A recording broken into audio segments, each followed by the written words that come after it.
Mr. Chair, the room is ready. Thank you, Jeff. Luke Sinclair, Chair. Welcome everyone to the October 27, 2021 meeting of the Lawrence Douglas County Metropolitan Planning Commission. Before we launch in, I'll turn it over to Becky Pepper to lay the rules of the Zoom call. Thank you. Good evening and welcome. My name is Becky Pepper, Planning Manager. Joining me here in the City Commission room is Jeff Crick, Planning and Development Services Director, and Kyle Kobe, who'll be facilitating the Zoom portion of the meeting. We will work alongside the chair, who is on video remote, to facilitate the meeting proceedings. This meeting is being recorded and broadcast live on the city's YouTube channel and Channel 25. Please remember to mute yourself during the meeting when you're not speaking. The chat function for this public meeting is disabled and all chats will go directly to the Zoom facilitator. Unless you're participating during the meeting, please turn your video off. This allows the active meeting participants to be seen on screen. You will still be able to hear the meeting. And when you're participating, please turn your video on. And if you have any trouble, you can send a chat to the Zoom facilitator. The city reserves the right to mute people or turn individual videos off to minimize distractions during the meeting. Please remember to state your name each time you speak for the benefit, your name and title each time you speak for the benefit of those participating remotely. When public comment is sought on an item, individuals participating in person should approach the podium following safety distancing and safety protocols. Individuals are required to wear a mask, but may remove their mask when making remarks at the podium.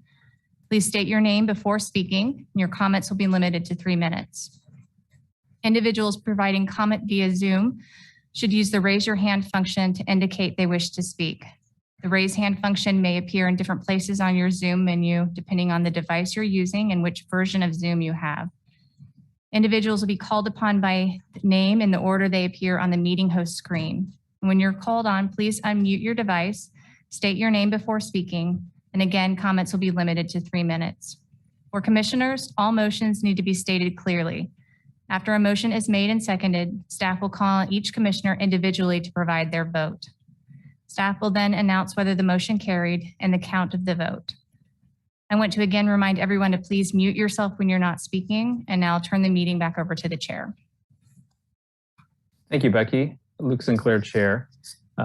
We have no general business items tonight, so we'll move to section B of the agenda. Does anybody on the commission have any changes they wish to make or amendments, I guess, to the minutes from our last meeting? Or would anyone like to make a motion to approve those?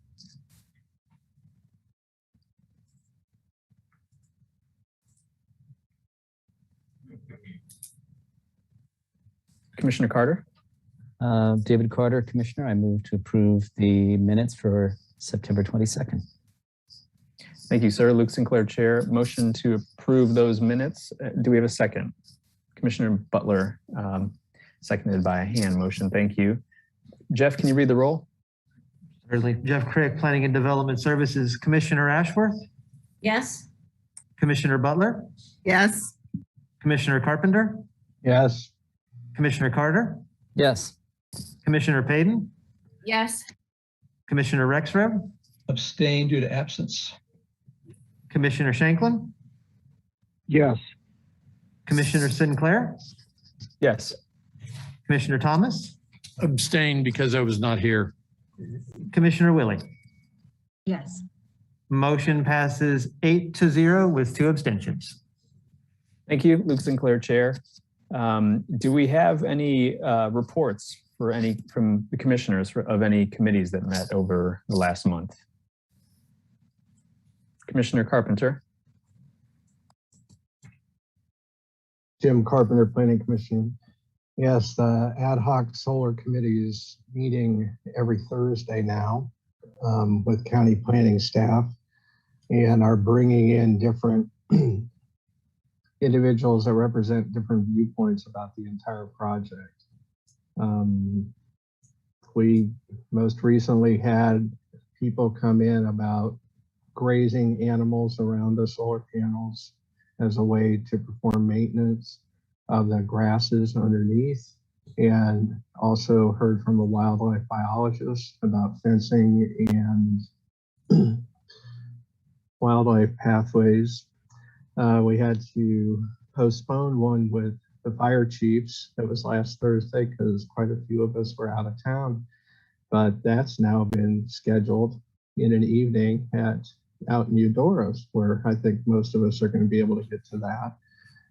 Commissioner Willie and I attended a public meeting down in Southeast Douglas County, where we talked about the process of where we were and the difference between the regulations that we're forming and what would happen when a specific application for a special use permit under those applications happens.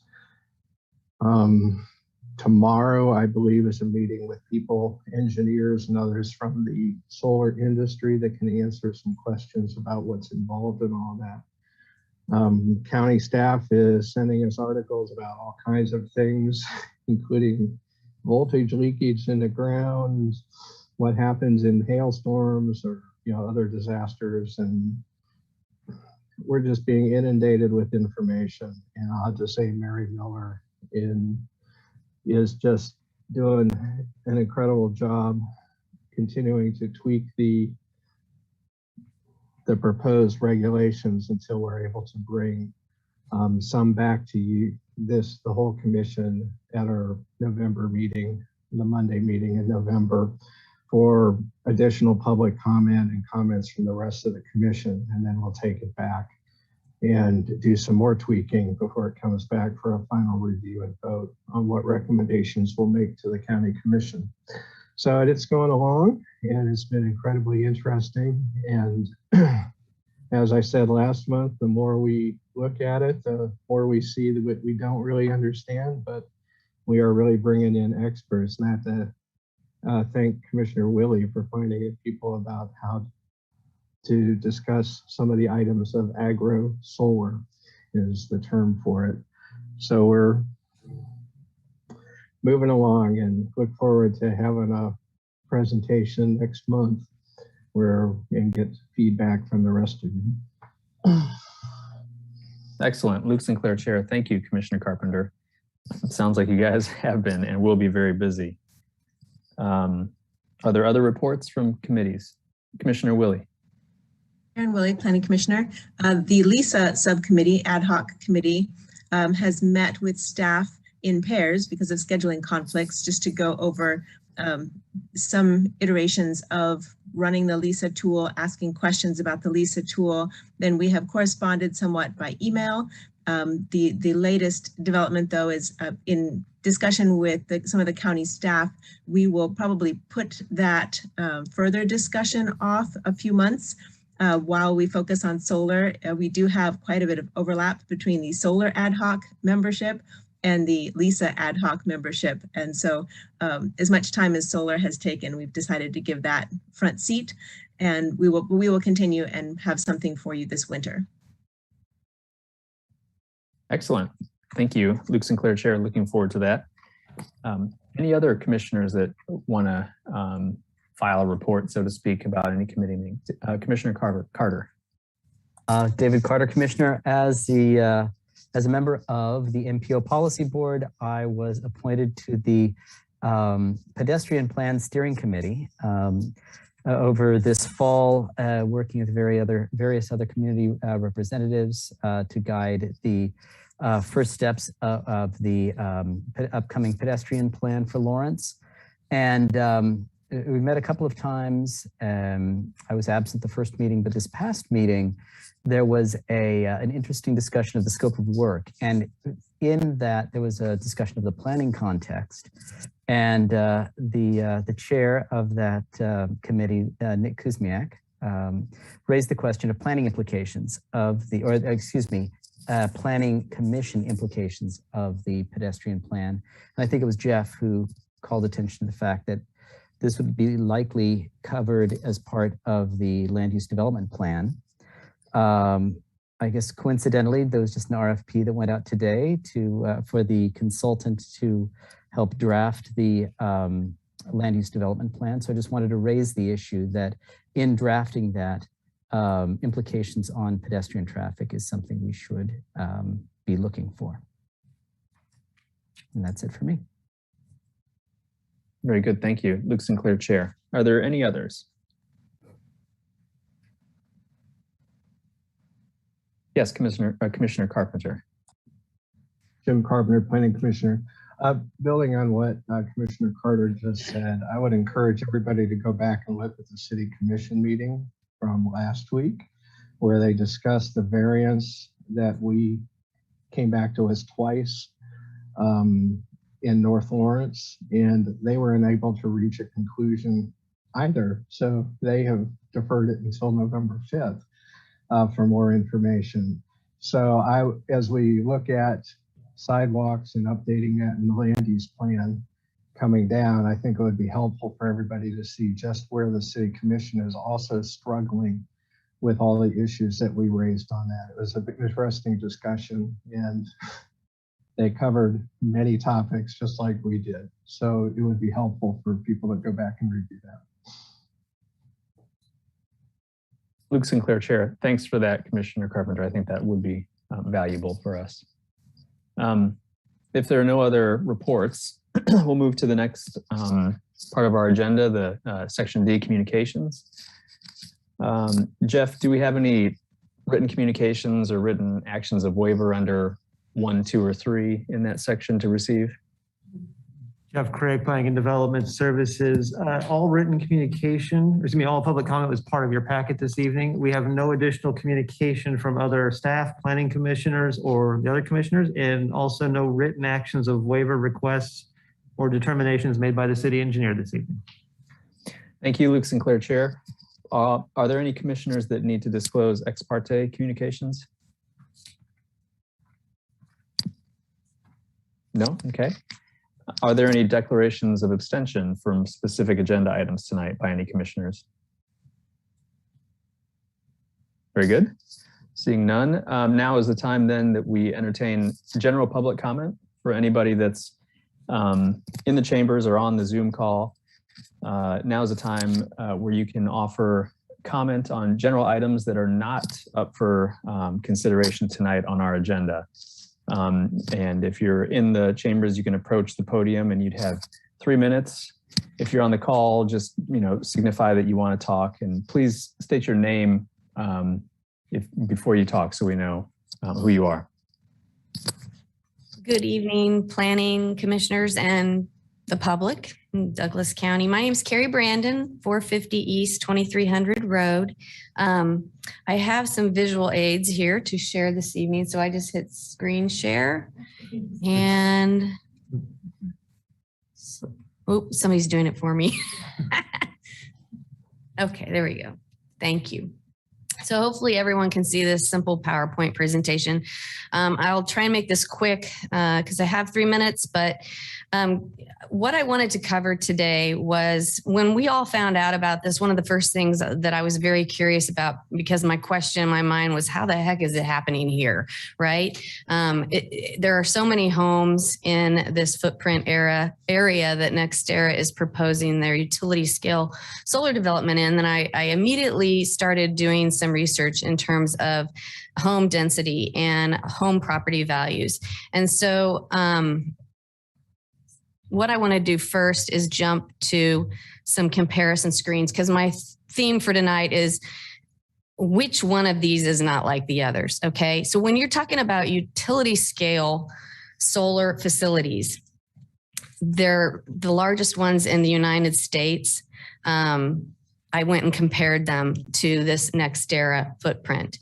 And the one you're looking at here is Mount Signal. And I've published these maps online. I made them and they're interactive and layered on Google. As kind of my background is I do this sort of stuff. And so I really thought this would be great for everyone to be able to take a look at. And so they can see the differences firsthand from Google Earth View. So this one, Mount Signal, okay. This one is a 3,927 acre solar facility footprint. The thing I wanted to look at was the home density within a 0 to less than 1 mile distance from the footprint. And as you can see on this particular one, and I will post all of the links to these maps on westgardnersolar.com. That's my phone, sorry. So that everyone can go out and take a look at them closer when they have more time. But what I want to point out here is on these largest solar facilities, the home density and the population is always offset either to the east, west, north, south, right? It's still within proximity of 1 mile on the edges, but it's not on top of homes. It isn't literally not on top of homes, all these others. This is how West Gardner differs. So this is Mount Signal. The other one, if we want to go look at that other one that I want to compare West Gardner to, it's the First Solar facility. This one's in Georgia. This one's 2,100 acre footprint. And again, as you can see, the home density and the population is offset. It is not on top of it. If you zoom in on these footprints, you will not see the amount of density that you see in our footprint, which is NextEra's proposed development area.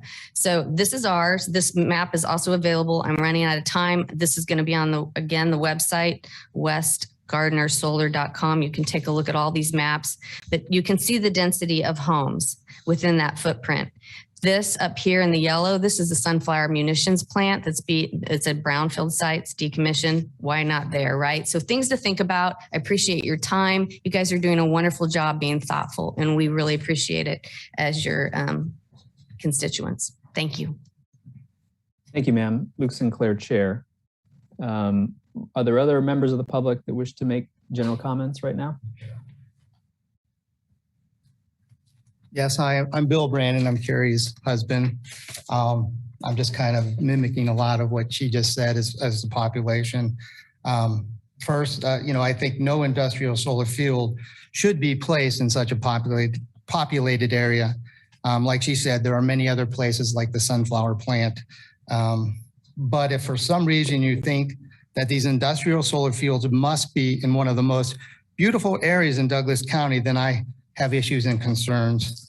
I have issues with the neighborhoods and some individual homes having the potential of being surrounded by these industrial solar fields on more than one side of their property line.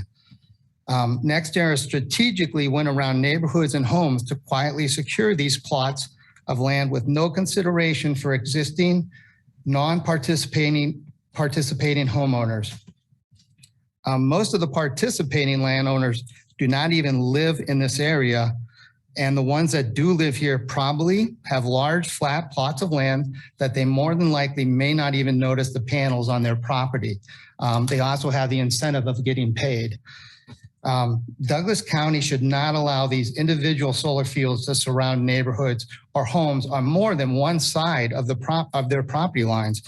You should consider the people who have invested so much to live and run businesses in this area. We are the ones that should take precedent over any utility scale solar project. No industrial solar field should be placed on high elevated hills in this proposed area as well. There are many reasons not to do this. It will be impossible to minimize the views of the panels. The hills are filled with Martin Sibleyville soil, which is filled with sandy soil, so erosion will be hard to control. A lot of these hills have ponds, some large at the bottom, that can flow onto or connect to non-participating landowners' land. In addition, some of these ponds have overflow directly feeding the existing creeks that surround this area. If herbicides are used, runoff could affect not only the neighboring landowners, but the fish and wildlife that use these ponds and streams as habitats. One example is the thousands of migrating birds that use these ponds. How many will be killed by the possible herbicides or the solar panels themselves? I have nothing against solar companies or these industrial solar fields when placed in areas that do not affect such a large population of people. This is not the place to be the testing ground for such a large project. Move it somewhere more fitting or reduce it to keep it out of our neighborhoods. Don't let these solar companies dictate the outcome of the restrictions that should be more in the hands of the individuals that live here in Douglas County. Thank you, guys. I appreciate it. Thank you, sir. Luke Sinclair, Chair. Other members of the public that wish to make general comments? Hello, my name is Travis Hardy, 421 East 2400th Road, Edgerton, Kansas. I also want to talk about solar. I live out there where this is being proposed. I just want to throw out a couple of things to consider, when thinking about this. there is a possibility that these things can interfere with signals on devices. And, out there where we live, we have horrible cell signal anyway. If this interferes at all, man, we're dead in the water as far as a phone goes out there. I guess we could use a landline, but if there's any disruption at all, it's going to basically make our cell phones unusable where we're at. Another thing is more than likely they're going to put up, surveillance type cameras to make sure, no one's messing with their equipment. I don't know if you can work this in, but, they really have to make sure that this is not pointed at any of our properties. That would be an invasion of privacy. They got to keep it pointed at the solar fields and just keep it away from us. And another option or another item I'd like to talk about is, this is a huge, huge area and they have to keep these panels clean. And doing this, there's a lot of mechanisms, but the common one is just to use water and chemicals. And in Kansas, our aquifer is going down, and water is a precious commodity. And there needs to be some regulations, I think, on how much water they can use, and the runoff is mentioned as well. Normal farmers, I think with irrigation, there's rules and regulations around that. I think the same needs to apply, or similar ones need to apply here that try to limit the amount that they use here, and if possible, try to limit the chemicals that go along with that, because it's really kind of wasting water. It's going to run on the on the ground, and then now it has chemicals. It's who knows what it's going to do. We'll get most of us are on well water out there, so hopefully it doesn't get in the water. The last thing I'd like to mention is, since Kansas doesn't have any, rules, kind of around this, that's why each county is kind of trying to come up with their own right now. Just to keep things simple and, keep liability to each county, I would like to see, a buffer around the edge of the counties. And so each facility is fully contained in each county and not have it cross over like the proposal that NextEra has. Douglas County, they set their rules and regs, so they should have their own facility. Johnson County should have their own facility. Keep them separate, just to keep everything, in line with what you guys, believe and what they believe. And I think it'd be simple on everybody. Thanks. Thank you, sir. Luke Sinclair, Chair.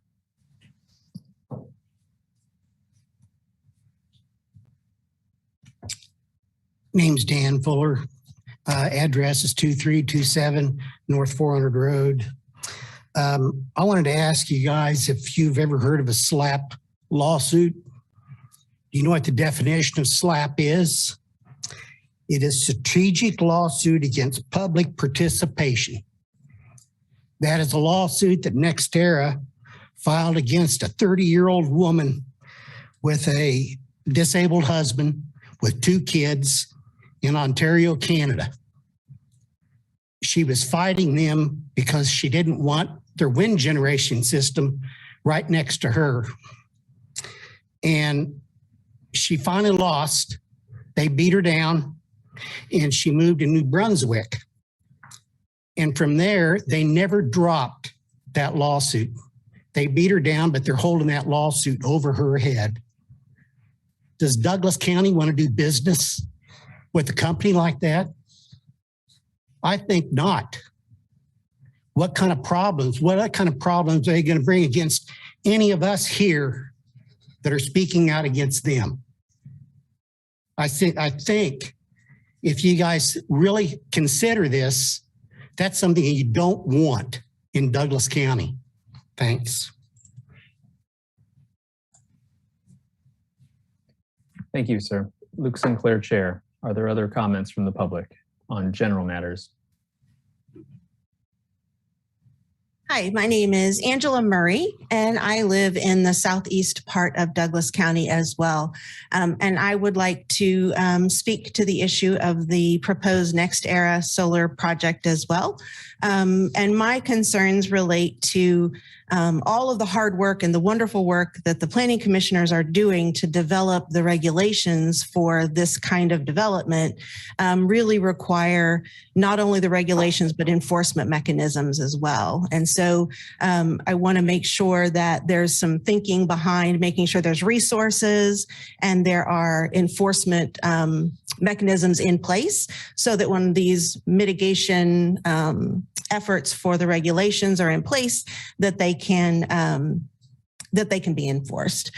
I also want to speak to the importance of doing business as a county with ethical and respected organizations. And so this is building on what the previous speaker mentioned about concerns related to NextEra's ways of doing business. There are other examples, and I presented these to the county commissioners last week, of regulations being in place, but those regulations being violated. And so there's examples from, let's see, we've got Williamsburg, Pennsylvania, had stormwater runoff problems because they failed to follow the regulations that were in place. Ludlow, Vermont, which was actually a NextEra project, made unapproved design changes once the project was underway. And Mecklenburg, Virginia was another area where there were failures to abide by the buffering and the erosion mitigation factors. So I just want to encourage the Planning Commission to take enforcement into account as they're putting these measures in place. And then finally, building on the question of the relationship with the company or the developer that the county does business with, I would encourage the commissioners to consider incorporating a requirement for these businesses to communicate and interact with the community so that there's opportunities for those developers to hear concerns. In our case, we didn't hear about the project for several years after land leases were already being signed. And when we did hear about the land leases being signed back in August, and I spoke with a leasing agent from NextEra, I encouraged them heavily to convene some community meetings. They did not do that, but we as community members and neighbors got together and met to share information and make sure people were aware of the development. We finally did hear from someone from NextEra and had a meeting with them last week, but it didn't end on a very positive note because that individual basically hung up on us in the middle of the conversation. So I just encourage you to really take into account the reputation of the company. Thank you. Thank you, ma'am. Luke Sinclair, Chair. Are there other members of the public that wish to make a general comment right now?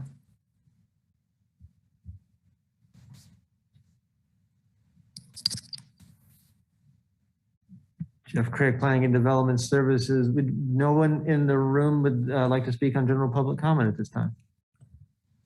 Thank you, Jeff. Luke Sinclair, Chair.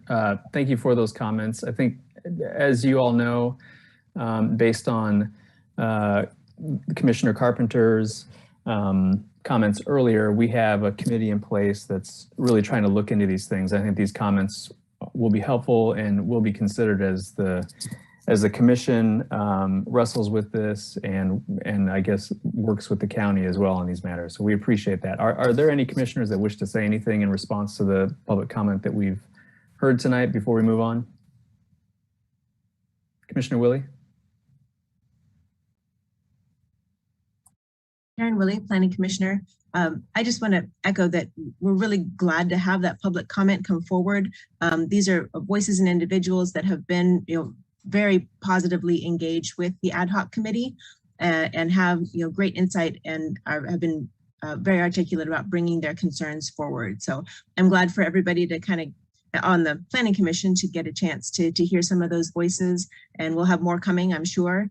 And we are, doing our best to engage with any issue that the community brings forward. And actually, I heard a couple of new ones, especially from Mr. Hardy, so that we'll follow up on. But all of that input is very valuable to us. So thank you for the time. Thank you, Commissioner Willie. Luke Sinclair, Chair. Commissioner Carpenter. Jim Carpenter, Planning Commission. I just add that I would encourage all the individuals that spoke this evening, and I think I recognized everybody from the other meetings, that any materials they might have or if they want to provide any written comments, to please send those on to Mary Miller so that they could be included in all the materials that the ad hoc committee is reviewing, and ultimately all will be provided to the entire planning commission. Also, Chair, I'm not sure if everyone checked to see if there were any online individuals that wanted to make public comment before we close out public comment.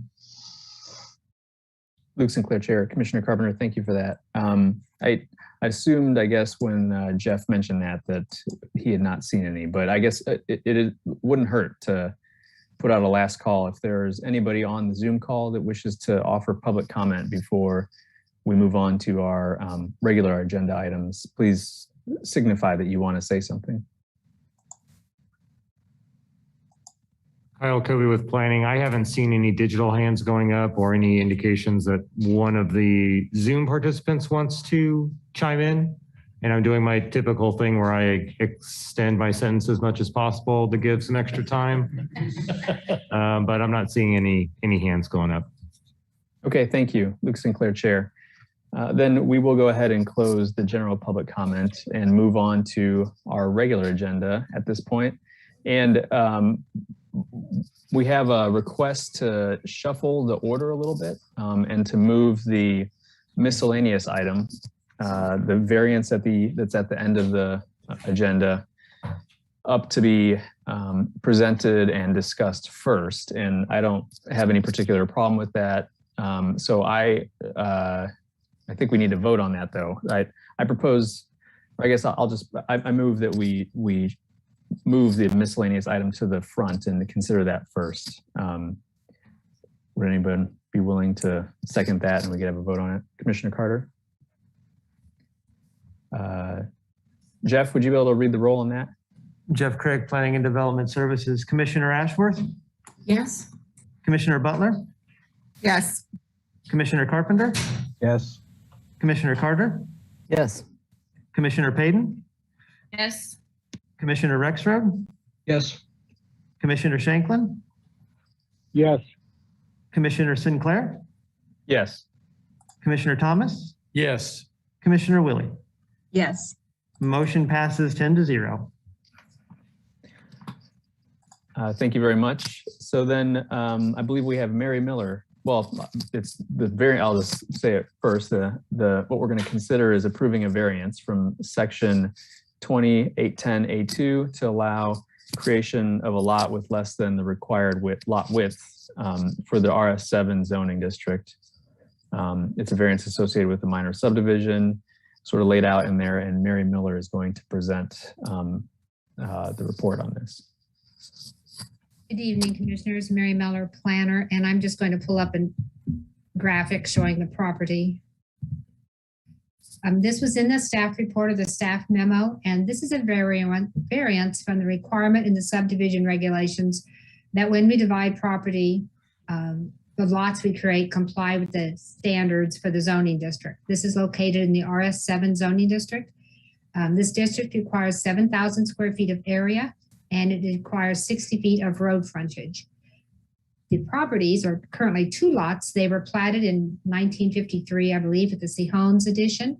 One property had about 63 feet of frontage. The other one has about 49.83. It's almost 50 feet of frontage. Lot 2 is the lot that is requesting the variance. What they're proposing to do with the minor subdivision is to increase the width of their property. As you can see here with the yellow dashed line, they would increase the width about 3 feet for about 95 feet of the property.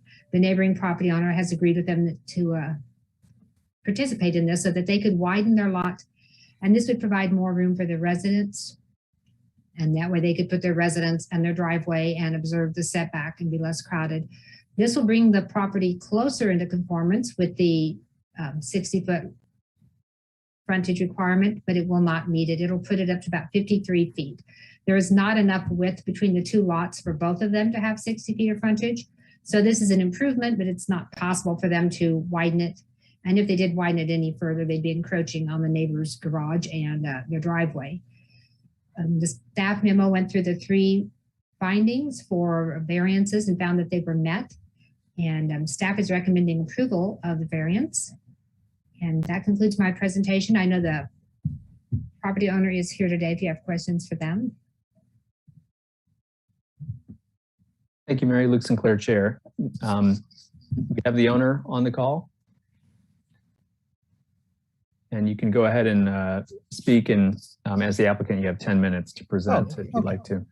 Well, first of all, we want to thank you for kindly moving this to the beginning of the agenda so we can have supper. And again, this is part of the challenge of infill development, is that we're dealing with the consequences of maybe poorly thought out decisions made decades earlier. And basically, it's our goal to have a house that fits in well with the neighborhood. So. Very good. Thank you both, Luke Sinclair, Chair. Do we, excuse me, do we have any members of the public that wish to offer comments on this particular agenda item? Kyle Kobe with planning. There's nobody in the room.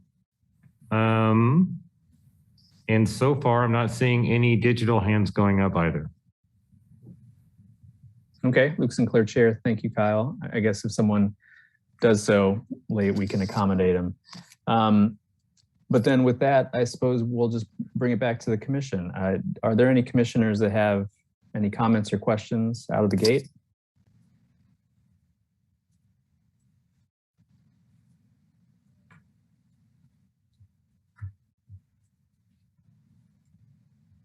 I guess Luke Sinclair, Chair, I have one just for clarification, and it may have been accounted for in the staff report, and I apologize, Mary.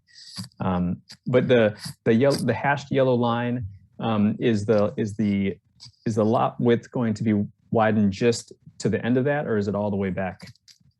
Just to the end of that, because if you look a little bit further to the west, there's a garage, and if they would go further, then they would make that garage non-conforming with the setback. It has to be at least 5 feet from the side lot line. So they're just going back, I believe, 95 feet just to accommodate their house.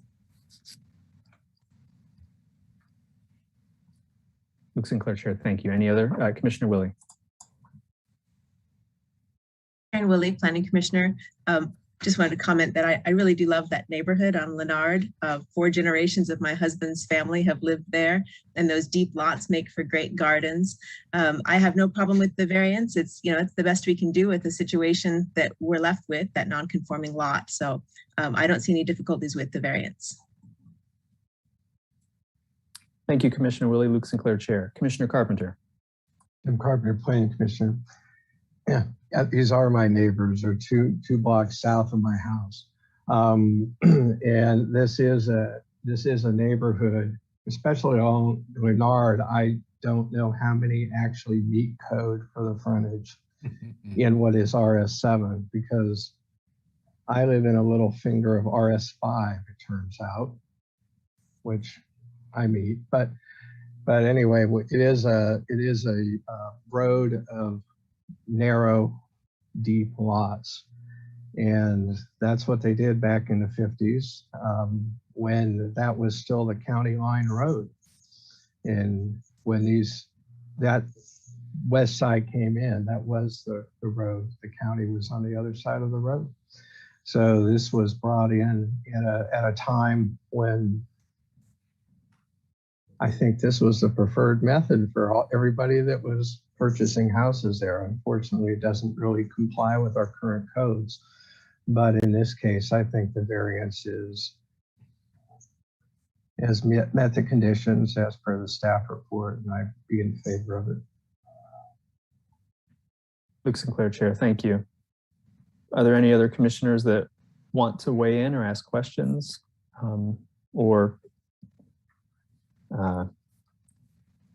If there are none, I wouldn't mind hearing a motion either.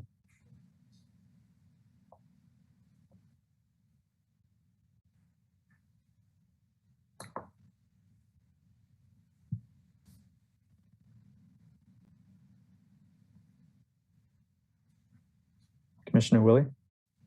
Okay, I'll try it. Karen Willie, Planning Commissioner. I move that we approve a variance associated with minor subdivision MS 21 346 Blue Sage Meadows for a change in lot width. Thank you, Commissioner Willie. Luke Sinclair, Chair. We have a motion to approve the variance. Is there a second? Second. Luke Sinclair, Chair. Thank you, Commissioner Carpenter. Any other comments before we vote? No? Jeff, can you read the roll? Jeff Craig, Planning and Development Services. Commissioner Ashworth? Yes. Commissioner Butler? Yes. Commissioner Carpenter? Yes. Commissioner Carter? Yes. Commissioner Payton? Yes. Commissioner Rexroad? Yes. Commissioner Shanklin? Yes. Commissioner Sinclair? Yes. Commissioner Thomas? Yes. Commissioner Willie? Yes. Motion passes 10-0. Great. Thank you. Luke Sinclair, Chair. That takes us then to the top of our agenda. And we have only 2 items in the regular agenda. And they are, the first is to consider approving a request to rezone Z21-00227, approximately 5.19 acres, located at 2726 O'Connell Road, also known as 1338 East 1600 Road, from RM15 district to RS5 district. And then along with that, we have an item to consider approving a preliminary plat PP21-00228 for Going South Edition, a 38-lot subdivision including lots for both detached dwellings, duplex, and multi-dwelling residential development located at 2726 O'Connell Road. And it includes variances as well. And for that, we have Sandy Day.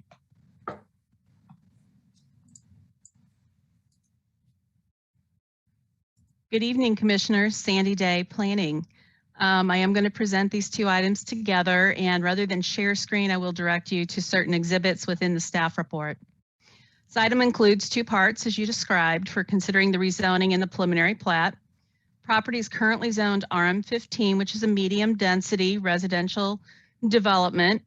And the proposed development request includes rezoning a portion of that existing RM15 to RS5 and then subdividing the property into individual lots with a public street.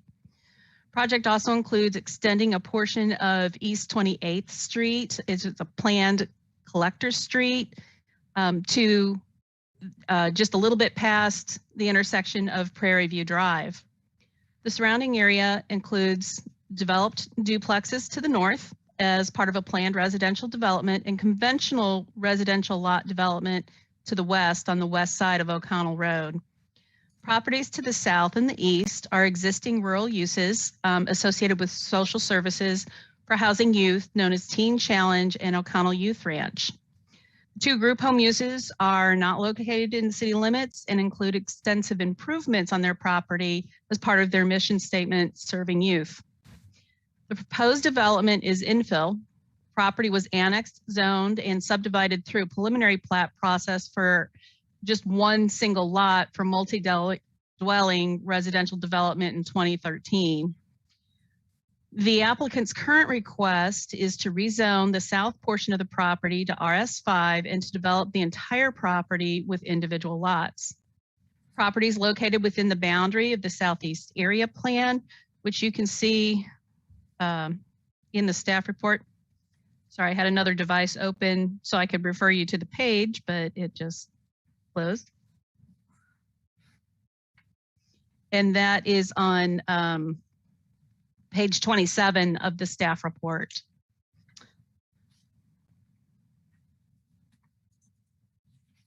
The project would add to the existing residential lot inventory. So figure 3 on page 27 of the staff report shows you the subject property within the Southeast Area Plan boundary. It's located along what is planned, the planned eastern extension of the Collector Street network, that being 28th Street, which would be extending from O'Connell Road to Franklin and Noria Roads further to the east. Preliminary plat shows the full dedication of the required right-of-way for East 28th Street for a portion of that subject property up to Prairie View Drive, And then 1/2 of that right of way is shown Prairie View Drive to the east end of the property. So you can see the preliminary plat in the staff report where we've tried to paste them together kind of side by side since it is a large document, figures 3 and 4 on page 37 of the staff report. The area highlighted in yellow represents where the RS5 district boundary would be, and then the preliminary plat design has been through a variety of iterations to address specific subdivision code requirements.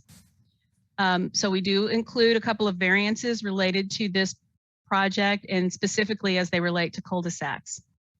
One of the variances related to the size of the cul-de-sac on the west leg of East 27th Place. Cul-de-sac is sized a little bit smaller to account for the site limitations that are described in the body of the staff report. And that cul-de-sac turns down and is offset from the center line. There are uniform lots that are provided on the north side of the street. Those remain in that RM 15 district. But there is an irregular lot that's kind of created on that south side, and that is affected by kind of that turn down of that cul-de-sac, but also by the intersection of Connell Road and East 28th Street that is existing today. Staff reviewed the cul-de-sac design to confirm that necessary vehicle movements can be completed within that cul-de-sac. The applicant satisfied both the city engineer and fire prevention staff with regard to that proposed cul-de-sac on that west end, meeting the necessary vehicular movements.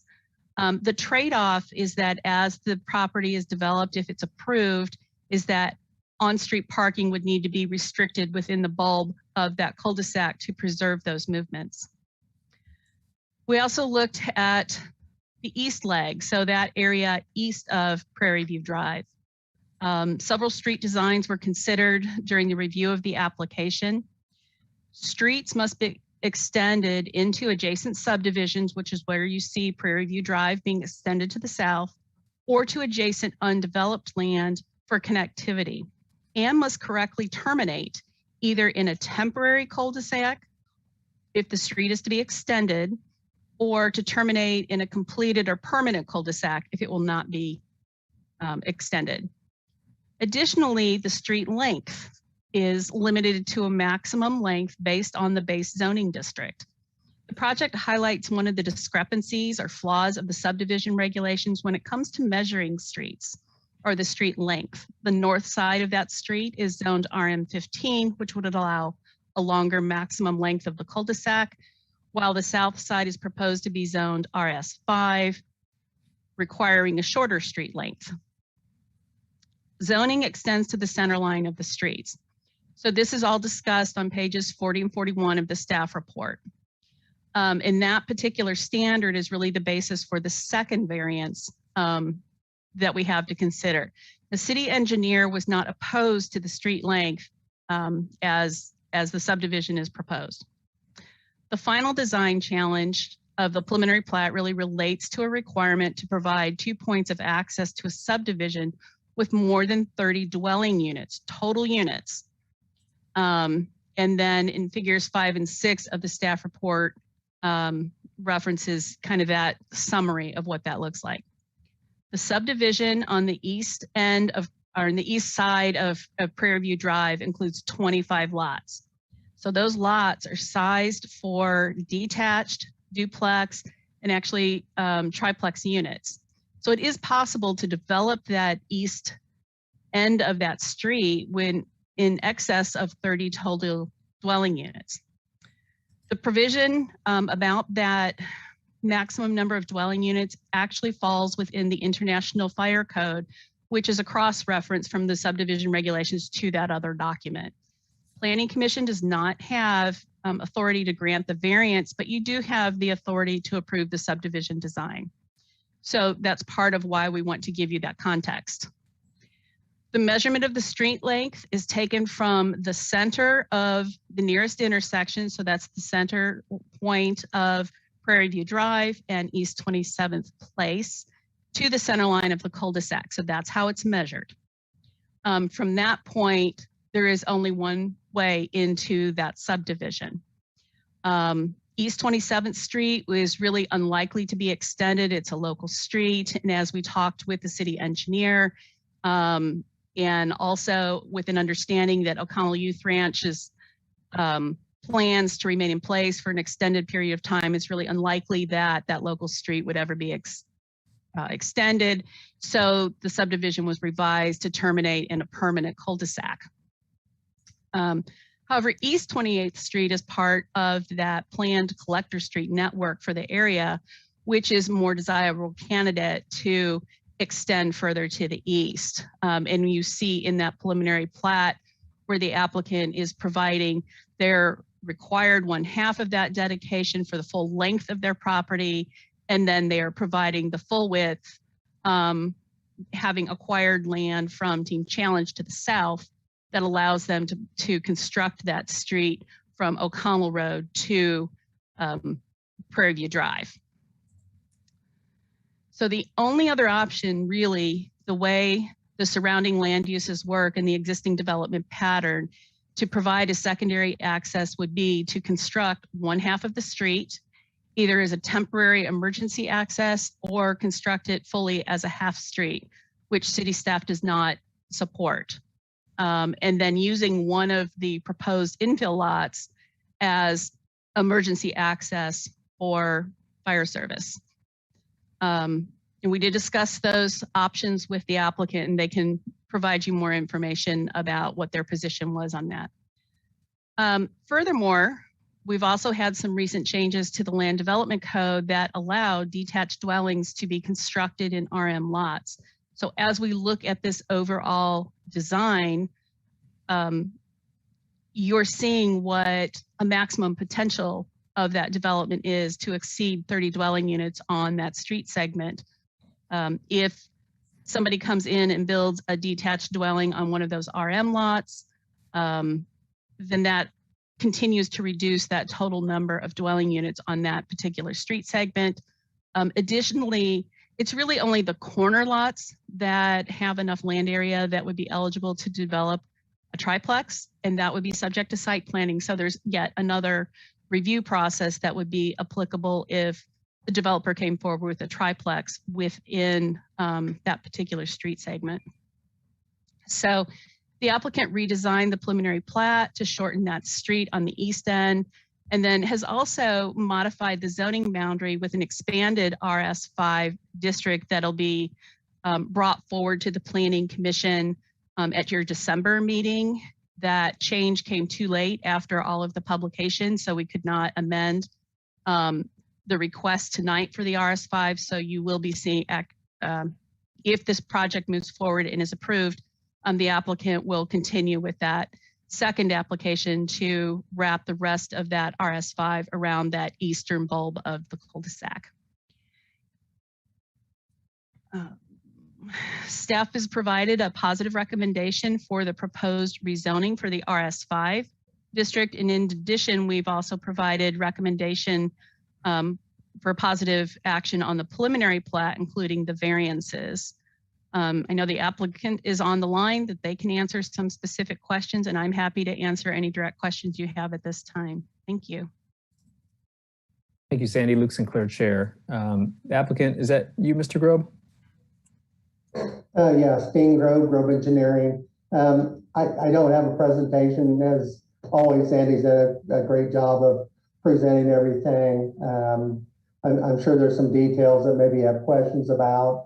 I do want to make a point that, and the owner's on the line as well, that one of the things with this project is that he is working with several of the affordable housing agencies in the county to make the 7 lots west of Prairie View, south of 27th, 7 lots in Block 3 to be affordable housing lots. And so he's made that effort. I think we've got a couple variances before you, but if you look at them, I mean, we're talking about a cul-de-sac length that the city starts out approving 1,000 feet and then reduces it based on the zoning of the lots and that gets reduced. So MSO felt like, a 700-foot cul-de-sac is not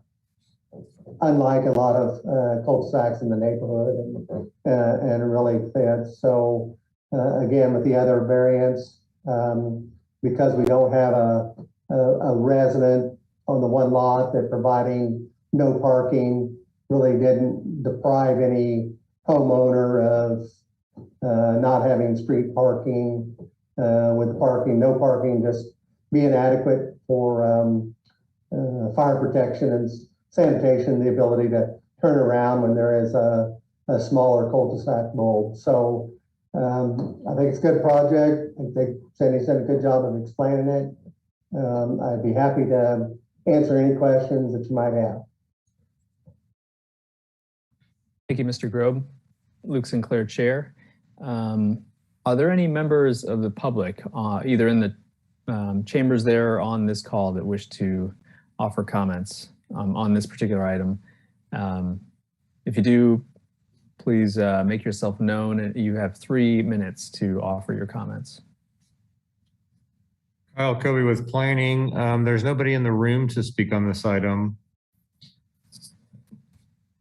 And at this point in time, I don't see anybody who is attempting to participate remotely either. Okay, Luke Sinclair, Chair. Thank you, Kyle. If anyone's having trouble raising their digital hand, we'll accommodate you. But with that, then I guess we'll bring it back to the commission for comments and questions. And I guess just before we launch in, I was hoping maybe just to get a little bit of clarification, to the extent there's any confusion on exactly how many different votes we're going to have. If I'm right, I mean, we're going to need to vote on the, consider and vote on the rezoning, consider and vote on the plat. And then I think in the report, there's 2 variances listed, but then the first variance is almost like there are a couple variances in that one. Are there 2 votes on the variances, or are there 3 votes, or can you offer a little bit of clarification so we can just kind of launch in and know what we have at the end of this? Thank you, Sandy Day. Yes, you really have 2 specific variances to the preliminary plat piece. One is the reduced right-of-way width for the western cul-de-sac bulb part of it.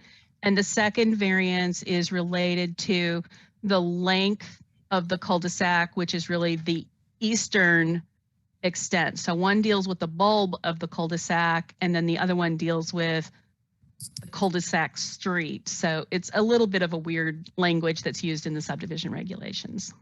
So.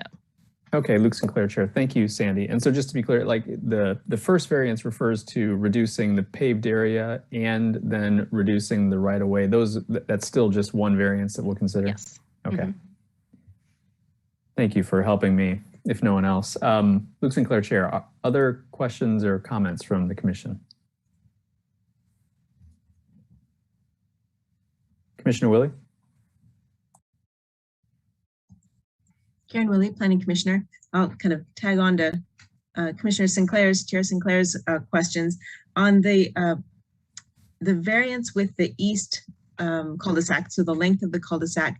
And you were mentioned that we don't have the authority to make part of that variance. Some of that goes to building codes, is that correct? That's for question for Sandy.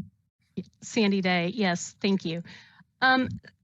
The specific variance that you're being asked to act on with the preliminary plat relates to the street length and how we measure that.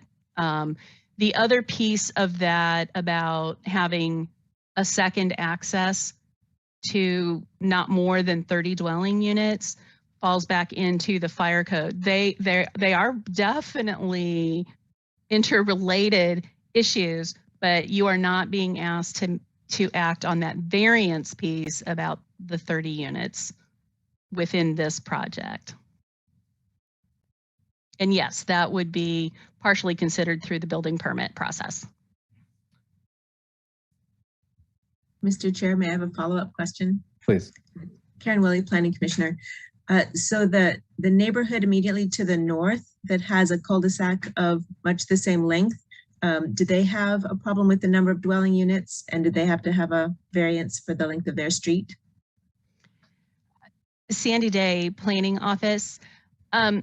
That particular development was done back in, I believe, the late 90s, early 2000s. So that would have predated the requirement to have 2 points of access. So it is arguable that it does not meet today's code, but it is essentially an existing non-conforming situation. Luke Sinclair, Chair. Thank you, Commissioner Willie and Sandy, for that interaction. Any other questions? Commissioner Rexroad? Hey, thanks, Commissioner Rexroad. A couple questions. The neighborhood immediately to the north that Commissioner Willie was just talking about, as I look at the map, it shows a zoning of PRD. Maybe I'm looking in the wrong place, but I'm wondering if that's consistent with what this new zoning request is, or if they have a different density there. Sandy Day Planning. I have not dug into that project really in a while, so I don't know that I can tell you right off the top what that density is. It is fairly high. It was a project that included duplex units. And it was really done at a time where conventional zoning was really not viewed as being sufficient enough to review design standards. We did not have design standards at that time. We still do not have residential design standards. So it was very typical to look at that kind of a project as a planned unit development. The zoning is PRD under the old code. Its density, if I had to guess, I would say it's probably a little bit higher than what this project would net out. Okay, thank you for that, Commissioner Rexroad again. Curious, the applicant calls for some percentage of homes to be affordable housing. I'm wondering how those are defined. Sandy Day Planning Office, affordable housing definition, and I may ask Jeff to jump in here, partially has to do with the income of the householder and the cost of that housing as it relates to that household. Is it a household of one? Is it a household of four? Is it a household of six? I think it varies widely on what that is. So I don't know that I can give you a specific answer that says these lots will be X amount of money and housing within this lot will be not more than Y.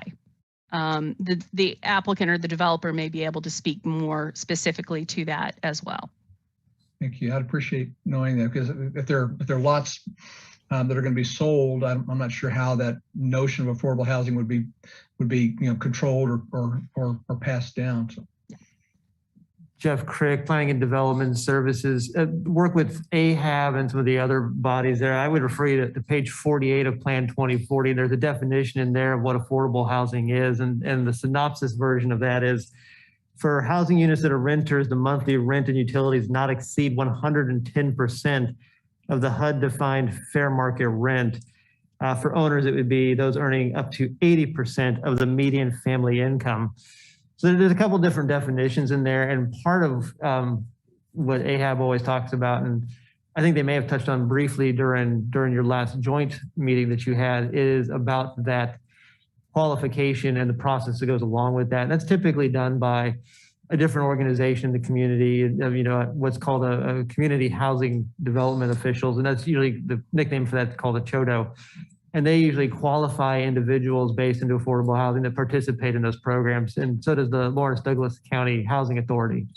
So there's a lot of different things there, and Sandy's right. It can go based on the number of people in the household and some other different factors in there. So it's hard to, it very much depends on who's going into the property and a lot of the details that go around it. But those kind of give you the broad strokes for defining affordable housing. Thank you. Commissioner Rexroad again. I don't have an issue with this project. I think the project and the location for this, that all makes perfect sense. As long as there is some verbiage in there that calls out some number of affordable housing units, I just like to understand how that carries through all the way to reality. I hear what you're saying, but it sounds like if the development is going on, unless these lots are being controlled and sold with that specific intent, I'm not sure how that promise is maintained.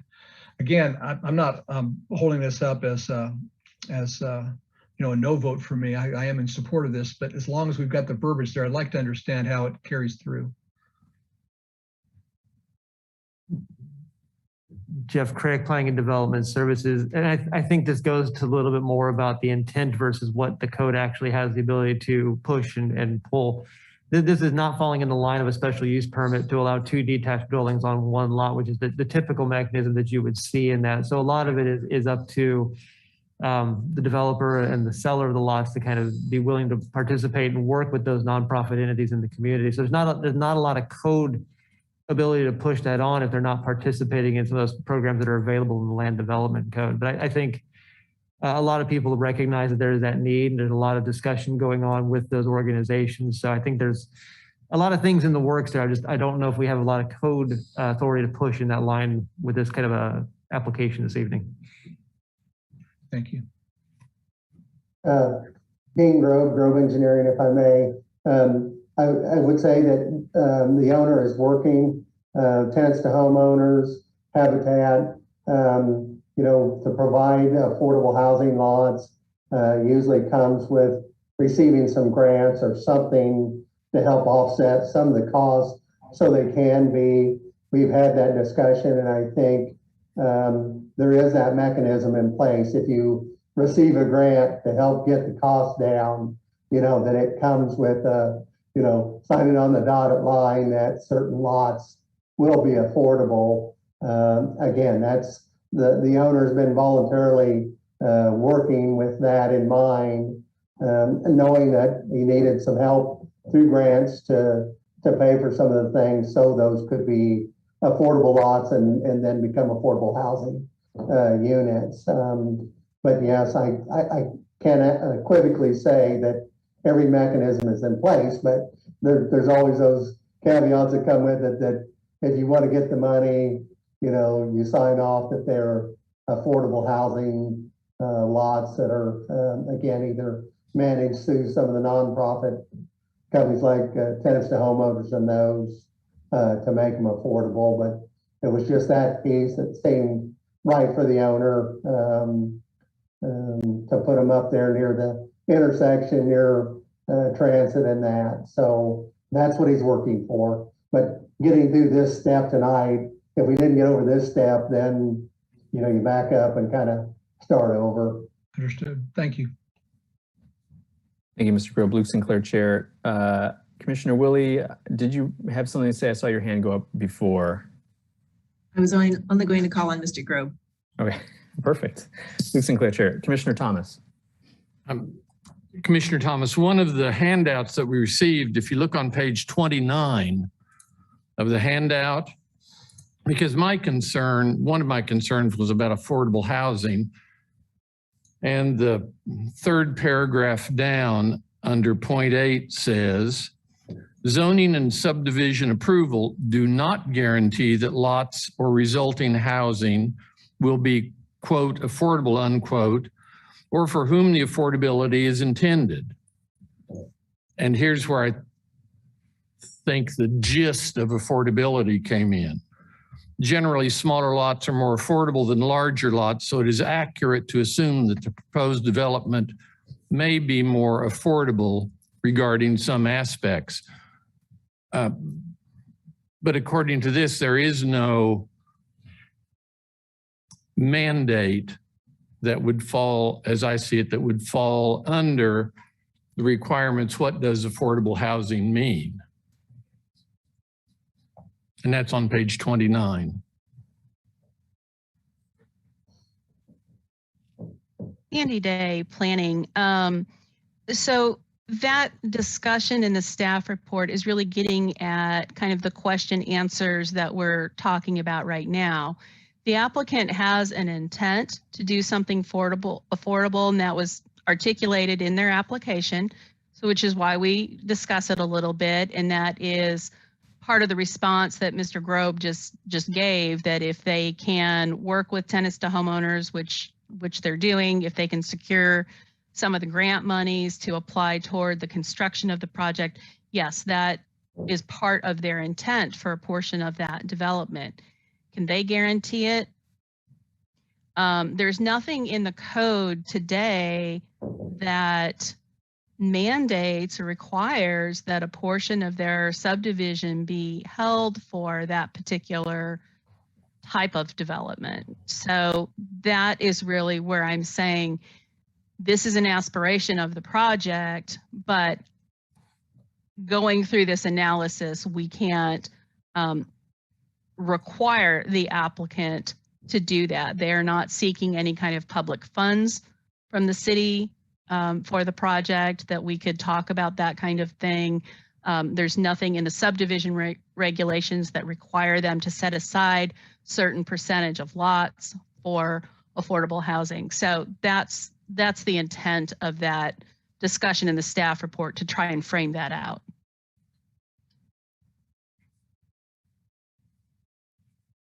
Luke Sinclair, Chair. Thank you for that, Commissioner Thomas. Commissioner Shanklin, I think you're on the phone. I just wanted to make sure you had an opportunity to ask any questions or make comments if you're not able to signify that you want to. Thank you. I appreciate that. And I think I should thank Commissioner Willie too. This is Greg Shanklin, Planning Commissioner. And I have a short series of questions. I think I should start with Sandy. Given that we don't have the ability to condition the rezoning or the subdivision on the production of affordable housing units, and also given that Lawrence has a serious supply side housing problem, I'm concerned about any rezoning that appears to have the effect of reducing the number of dwelling units that would be produced on the property. So my first question for Sandy is, in the application, that the applicant expressed the position that there was no desire for multifamily housing on this parcel. But in your discussion, it sounded as if maybe it was more of a physical constraint, that it was simply the fact that the number of dwelling units that could be located along this cul-de-sac street was limited. So if you could first please address, are we limited in the number of housing units that could be produced, dwelling units that is, notwithstanding the zoning classification?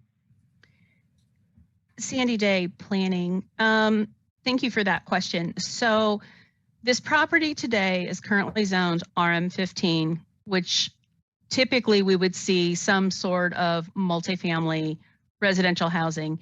And I believe those very early applications that we worked with Mr. Grobe and his clients in that 2013, 2015 kind of time frame was a multifamily project. And we did struggle with the total number of dwelling units with one point of access throughout that development. So that has certainly been a significant consideration. And then that project would have also been subject to a site plan. So there is a little bit more strength in the land development code as it pertains to site planning to press for more firmly those kinds of connectivity pieces that we look for not only in planning but also in that fire protection, fire prevention piece. So the applicant may need to speak a little bit toward, where they have gone with their assessment of the project, moving from a multifamily to a project with individual lots. But Thank you. that's kind of the background of that piece. Thanks. Greg Shanklin, Planning Commissioner again. But then I'd like to ask Mr. Grobe, just to enable us to understand, at least in part with respect to this parcel, why Lawrence can't produce more housing units. Do you have market studies that tell you that multifamily housing just won't work in this area? Is it just a question of profit margins? How do you come to the point where you decide to build fewer dwelling units? Dean Grove Engineering. The owner is on the line, and if I can't answer your question, I'll ask Frank to speak up. But when we first did this, looked at possible options of triplexes, other things, kind of what worked. And again, it goes back to 2013. As there aren't big apartment complexes out in this area, much like the western part of the city. As he got RM15, anybody would say, wow, that's dense. You want to keep that. You don't want to lose that. That gives you the highest possible bang for your buck. We looked at that, just couldn't get much interest in doing something. Kind of thought maybe it was the wrong time. Since then, we've seen as of just recent past, single family lots not available. Duplexes or townhomes are still pretty marketable, but still doesn't provide single family residence, which we've seen a shortage of. This particular location and blending more with the neighborhoods than just north to the west. It just kind of worked it several different ways. No major studies. Frank Saul, who's the owner, has been a builder in town for 30 plus years, and said, tired of sitting, waiting for somebody to say, hey, that's the perfect piece of property for multifamily. So at this point, he said, we need some single family homes. His son is kind of taking over the business, a place that he could build some homes, fill that need for single family. And a little bit of the problem is the kind of the shape of the lot. If this same square footage was in one nice perfect square, hey, it'd be perfect to do multifamily apartments and that. The whole shape of the property didn't exactly lend itself well, to large apartment buildings, if you will. So it's been several things, and it kind of came down to doing something, and this seemed to be the best option to still use the RM15, go with RS5 where we could still keep the density a little higher than RS7, but still kind of provide a neighborhood that seemed compatible to the neighborhood and still hopefully work out from a financial standpoint. Thank you very much. This is Greg Shanklin, Planning Commissioner again. Just to follow on to Commissioner Rexroad's comments, I would just like to say that we really need to have a device that allows us to condition, particularly the subdivision approval, where there's an offer of affordable housing, to condition on that. I think it's great that the applicant is willing to pursue that avenue, but it would be nice if we as a planning commission, could ensure when we vote that will happen. And I regret that we're unable to do that tonight. So thank you. Thank you, Commissioner Shanklin. Luke Sinclair, Chair. Commissioner Willie. Karen Willie, Planning Commissioner. We've had something come up before where we found that we were not able or shouldn't be able to require the input of a third party, or I guess I'm struggling with what mechanism we could use to require a portion be affordable housing when, like, the LIHTC credits can't possibly be pursued until we've done our part to rezone and do the, pass the plat, or ask that a third party like tenants to homeowners be required to coordinate with the developer. I think I would pass this without the thought of affordable housing because of the market rate housing need that's being filled here, and the working with the oddities of the lot to get as many houses in there as we can. But I think that the thought that the developer wants to pursue some affordable housing lots in there, I think is very promising. And I don't think that I feel the need to hold them to that against the other circumstances that are beyond everybody's control. Luke Sinclair, Chair. Thank you for that, Commissioner Willie.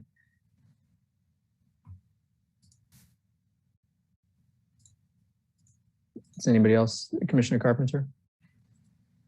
Jim Carpenter, Planning Commissioner. I guess this is a question for Randy Larkin, if you pop up.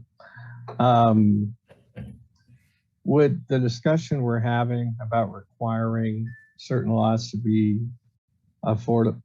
designated for affordable housing, and is that under the definition of inclusionary zoning?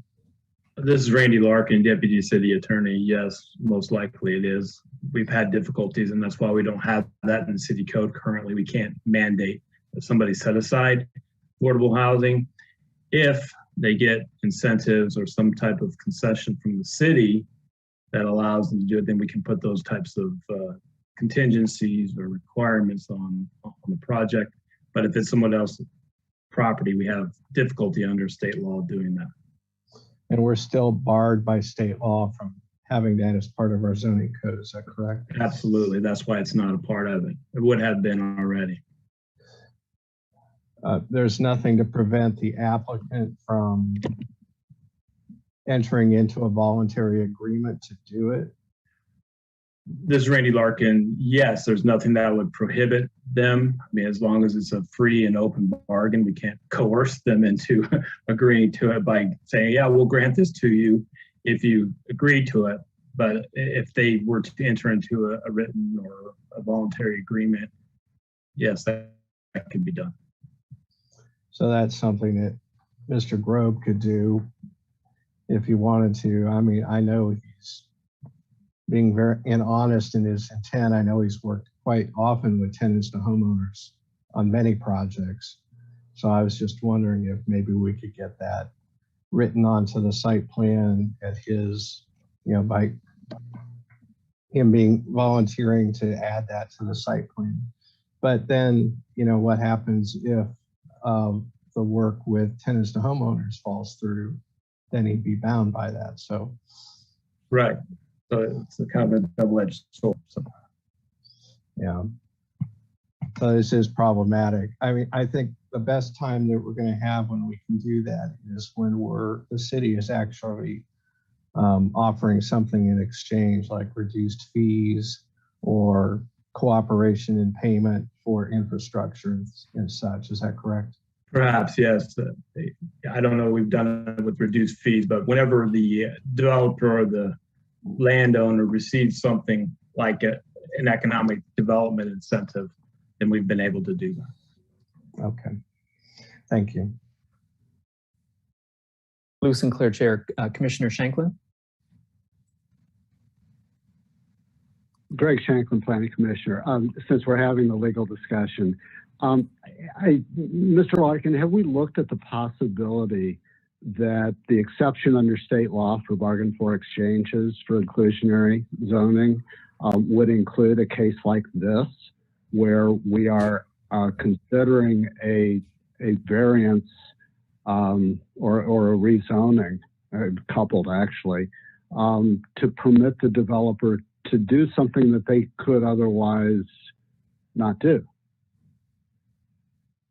This is Randy Larkin, Deputy City Attorney. It's basically been our opinion that whenever we face some type of decision making or grant something under the city code they could get otherwise perhaps, and where we require them to enter into an agreement or set some things aside, we've interpreted that to be somewhat coercive as opposed to a bargain for exchange. It's basically we're selling a variance for affordable housing, which in the opinion of the city attorney's offices would probably violate the exclusionary clause. Okay, thank you very much. Luke Sinclair, Chair. Does any commissioners want to weigh in on that or have other questions or comments? Commissioner Carpenter. Jim Carpenter, Planning Commissioner. My thoughts are we have to consider this variance on its own without the addition of the affordable housing component, which I believe was brought up first by the applicant. But we just have to consider whether we would grant this variance if that had never been raised as an issue, and then, you know, rely on the applicant on following through with what he is, his assertions here tonight that the intent is to include affordable housing. But I don't think that that should weigh into our consideration as to whether or not to grant this variance. Thank you, Commissioner Carpenter. Luke Sinclair, Chair. Commissioner Rexroad. Commissioner Rexroad, I agree with Commissioner Carpenter.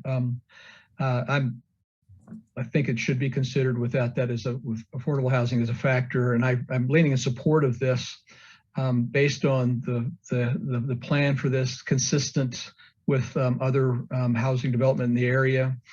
I think that it's the right proximity for development like this around the industrial area for Lawrence. I believe that from our own experiences that there is a demand for this type of housing, that RS5 allows for greater density than maybe a more typical RS7 would. So it's certainly headed in the right direction. And then with the applicant's commitment that they are without being bound to it, but pursue affordable housing solutions. For me anyway, I think I'd lean in support of this. Thank you, Commissioner Rexroad. Luke Sinclair, Chair. Anyone else?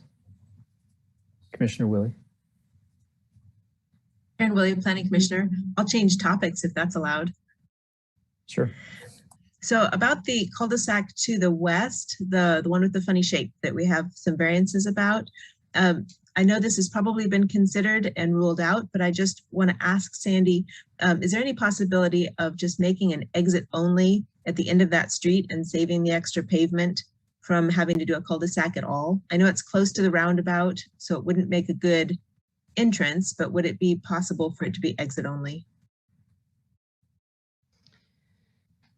Sandy Day Planning, that's a question I would need to take back to the city engineer. Typically, I think they are not looking for a local street intersection, particularly that close to the roundabout intersection, but we certainly can ask that. I don't know that the preliminary plat design would necessarily preclude that from being a revision to the final.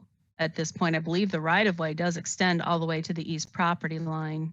But we did not discuss it during the review process, so I can't really answer it any more than that. So may I clarify, Karen Willie, Planning Commissioner? So if we vote in an agreement with the variance for the size and shape and setback of the west cul-de-sac, that still could be a possibility open if the applicant cared to have that discussion with the city engineer in the future for an exit only instead? Or would that have to come back to us? Sandy Day Planning, I do not believe it would need to come back to you. Jeff could potentially overrule that determination, but the right of way would be there. Whether or not it would meet the intersection spacing, I think is the question.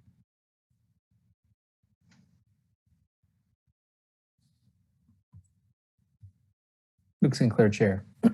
Other questions? I guess, Mr. Grove, I see your hand up. You can weigh in on that if you'd like. Yes, I just, Dean Grove Engineering, that was discussed early on, and MSO said unequivocally, no entrance at that location. And so it's kind of been off the table for quite some time. We could talk to them again, but when they looked at it, because we talked about 2 ways of access and this and that, and all the other regulations said no, they would not allow that 27th place to come out to O'Connell. Thank you, Mr. Grove, for that context on there. Luke Sinclair, Chair. Do any commissioners have any other items they wish to raise or questions on this one? I guess on any of the 3 things. 4.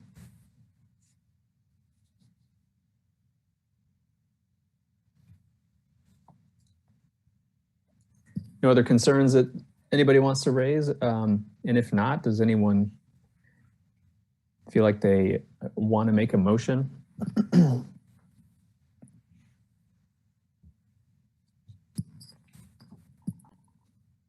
Commissioner Rexroad? Hey, Commissioner Rexroad, try this. Move that we approve the request to rezone Z-21-00227, approximately 5.19 acres located at 2726 O'Connell Road, also known as 1338 East 1600 Road, from RM15 multi-dwelling residential to RS5 single dwelling residential, and forward to the commission for approval. Sinclair, Chair. Thank you, Commissioner Rexroad. So we have a motion to approve the request to rezone and forward it to the City Commission with a recommendation for approval. Do we have a second on that? Commissioner Ashworth, thank you for that. Seconded by hand motion. Any other comments before we have a vote? Okay, seeing none, Jeff, could you read the roll? Jeff Craig, Planning and Development Services. Commissioner Ashworth? Yes. Commissioner Butler? Yes. Commissioner Carpenter? Yes. Commissioner Carter? Yes. Commissioner Payton? Yes. Commissioner Rexroad? Yes. Commissioner Shanklin? Yes. Commissioner Sinclair? Yes. Commissioner Thomas? Yes. Commissioner Willie? Yes. Motion passes 10-0. Very well, Luke Sinclair, Chair. That leaves the plat with the 2 variances. Barring additional comments or discussion about that, those 3 items, I think we could entertain a motion. I guess point of order, I guess before that, is there a particular order those need to be taken in? Do we need to do the plat first, followed by votes on the variances, or vice versa? Or I guess we'd have to do whatever. You can explain, Jeff. Jeff Craig, Planning and Development Services. We'd recommend a motion on the plat and then followed by the motions for the variances. The variances can go in either order, but the plat would need to go prior to the variances.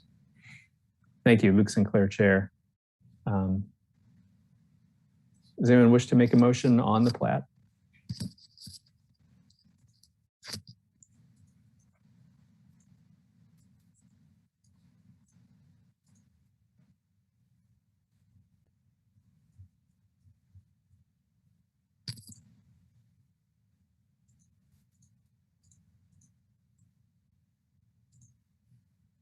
Should I call on someone? Commissioner Rexroad? Commissioner Rexroad, I'll try. Make a motion approving preliminary plat PP-21-00228 for going south addition, 38 lot subdivision, including lots for both detached dwellings and duplexes as written in staff's report.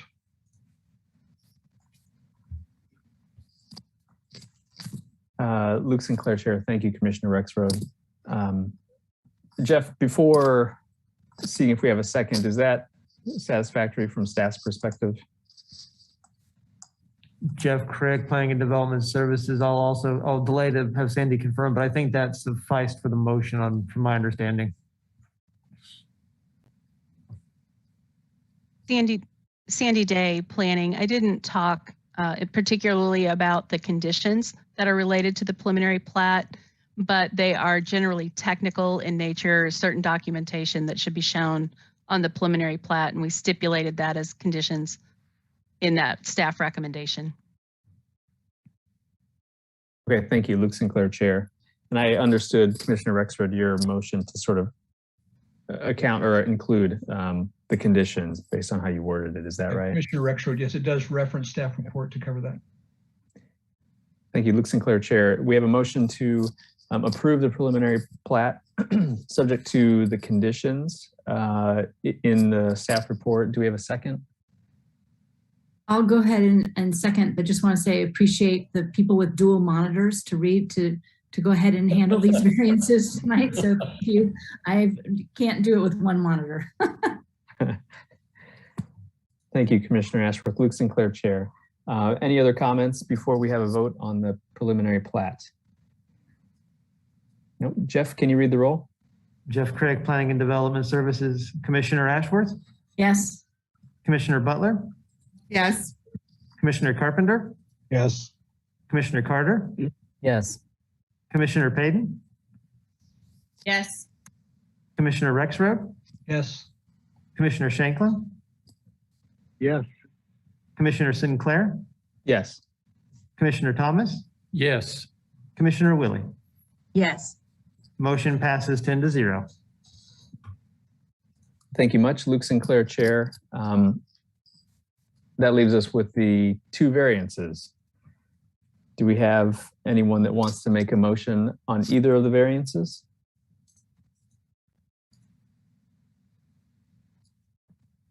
And even if you don't want to, will you just do it? Will someone do it? Yes.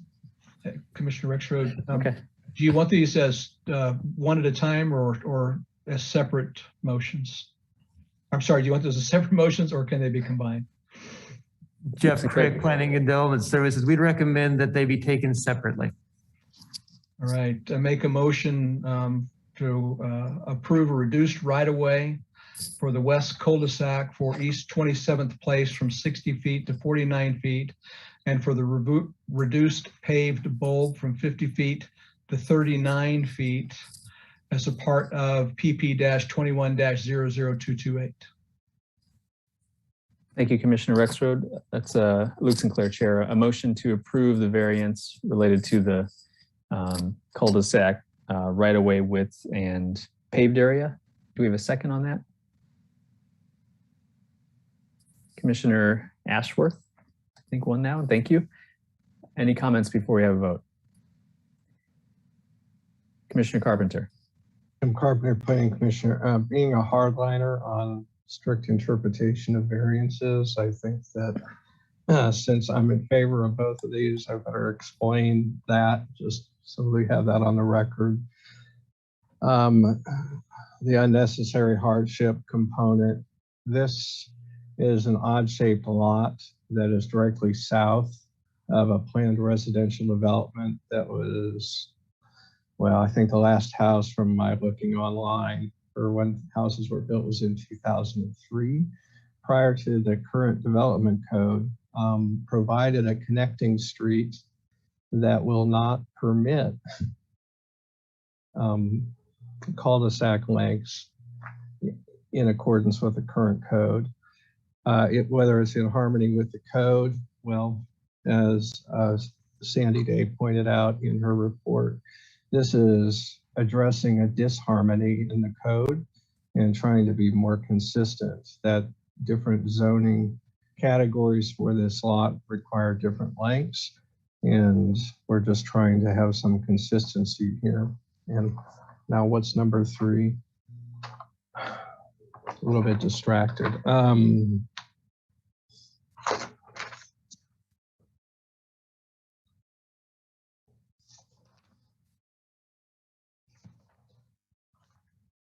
lost. Anyway, help me. What's the third criteria? Somebody. Public health, safety, and welfare will be protected. This has all been reviewed by all the health and safety agencies in the city that have signed off on this, that they can operate their emergency vehicles with this proposed variance in the bulb width on the west side, as well as the length of the cul-de-sacs. Therefore, I think that all the conditions have been met, and in this case, I'm in favor of approving both variances. Luke Sinclair, Chair. Thank you, Commissioner Carpenter. I do appreciate you weighing in on that, given other variance discussions that we've had in the past. Any other comments before we vote? Okay, Jeff, can you take the roll on that one? Jeff Craig, Planning and Development Services. Commissioner Ashworth? Yes. Commissioner Butler? Yes. Commissioner Carpenter? Yes. Commissioner Carter? Yes. Commissioner Payton? Yes. Commissioner Rexroad? Yes. Commissioner Shanklin? Yes. Commissioner Sinclair? Yes. Commissioner Thomas? Yes. Commissioner Willie? Yes. Motion passes 10-0. Thank you, Luke Sinclair, Chair. That leaves I think the street length variance request. Commissioner Rexroad, do you want to bring it home, or would you like someone else Sure. to? Okay. Commissioner Rexroad, I move approval of a variance for cul-de-sac street length in excess of the minimum standard for the RS5 district of 625 feet to 701 feet as a part of PP-21-00228. Thank you, Commissioner Rexroad. Luke Sinclair, Chair. It's a motion to approve the variance related to the street length. Do we have a second? Commissioner Willie, seconded by hand motion. Thank you. Any comments before we vote? Not seeing any. Jeff, can you read the roll, please? Jeff Craig, Planning and Development Services. Commissioner Ashworth? Yes. Commissioner Butler? Yes. Commissioner Carpenter? Yes. Commissioner Carter? Yes. Commissioner Payton? Yes. Commissioner Rexroad? Yes. Commissioner Shanklin? Yes. Commissioner Sinclair? Yes. Commissioner Thomas? Yes. Commissioner Willie? Yes. Motion passes 10-0. Very well. Thank you, Luke Sinclair, Chair. Thank you, Sandy. Thank you, Mr. Grobe, for your time on that. So we had 2 other items on our regular agenda, but those were both deferred. And so that means that we've wrapped everything up. Jeff, is there anything else, I guess, that we need to consider for new or old business? Jeff Craig, Planning and Development Services. Just if you'd allow me to share a note with the Planning Commission, you may have seen a news release that went out recently. The request for proposals to revise and update the land development code was issued on Monday, and you can see some of the timeline and schedule along with that. So you can kind of see that news release and look at the RFP document for that one, but that is the beginning of that process that we hope. And I envision the Planning Commission to be very involved with that as it starts to take root and get going. But very excited from staff's proposal on that one. We're looking forward to some good hard work on that. Excellent. Luke Sinclair, Chair. Thank you, Jeff. It's exciting to know that will be getting off the ground at some point here. Is that it then? That's all the information we have for staff this evening. Very good. Does anybody else have anything to add, or could we have a motion to adjourn?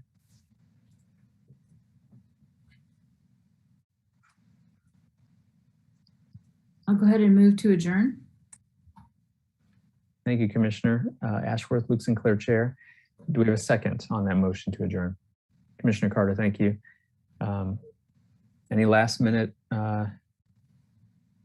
anything No one wants to say anything. Okay. Jeff, can you read the roll? Jeff Crick, Planning and Development Services. Commissioner Ashworth, Yes. Commissioner Butler, Yes. Commissioner Carpenter, Yes. Commissioner Carter, Yes. Commissioner Payton, Yes. Commissioner Rexroad, Yes.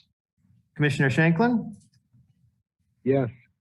Commissioner Sinclair, Yes. Commissioner Thomas, Yes. Commissioner Willie. Yes. Motion passes 10-0. Very well. Thank you all. Have a good month.